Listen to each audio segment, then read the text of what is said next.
সম্প্রতি সোশ্যাল হ্যান্ডেলে প্রকাশিত এক ভিডিও দেখে শাহরুখ খান ভক্তরা নিশ্চিত হয়েছেন যে শীঘ্রই নির্মাণ হতে যাচ্ছে বলিউড বাদশার পরবর্তী সিনেমা কিং। কারণ সে ভিডিওতে অভিনেতার পাশে দেখা গেছে তার আসন্ন সিনেমাটির স্ক্রিপ্ট। এবার সামাজিক যোগাযোগ মাধ্যমে ভাইরাল হলো শাহরুখের একটি ছবি, যা দেখে নেটিজেনদের ধারণা এই মুহূর্তে স্পেনে রয়েছেন এই তারকা। ছবি দেখে অনুমান করা হচ্ছে সুজয় ঘোষ পরিচালিত আসন্ন ছবি কিং এর শুটিং শুরু করে দিয়েছেন শাহরুখ।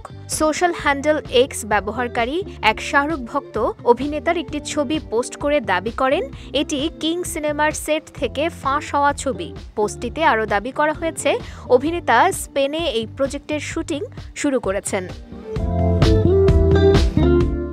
পোস্ট করা সেই ছবিতে দেখা গেছে নীল স্যুট পরে চেয়ারে বসে বেশ কয়েকজন লোকের সঙ্গে কথোপকথনে মগ্ন শাহরুখ, আর তার পেছনেই নীল পানি এবং পাহাড়ে মোড়া স্পেনের নৈসর্গিক সৌন্দর্য ছবিতে ফুটে উঠেছে। তবে এই ছবিটি আদৌ কিং সিনেমার শুটিংয়ের কিনা অথবা সত্যিই শাহরুখ এই মুহূর্তে স্পেনে আছেন কিনা এ ব্যাপারে এখনও কিছু জানাননি নির্মাতারা।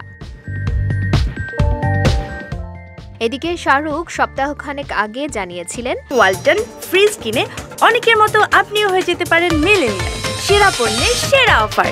চলতি বছরের জুলাই-আগস্টে তিনি তার পরবর্তী ছবির শুটিং শুরু করবেন। গত সপ্তাহে ভক্তরা আঁচ করতে পেরেছিল যে অভিনেতা তার পরবর্তী ছবির জন্য প্রস্তুতি নিচ্ছেন। কিংয়ের স্ক্রিপ্ট শাহরুখের চেয়ারের পাশের টেবিলে দেখতে পায় ঈগল চোখের ভক্তরা, যার পরই জোরালো হয় এই গুঞ্জন।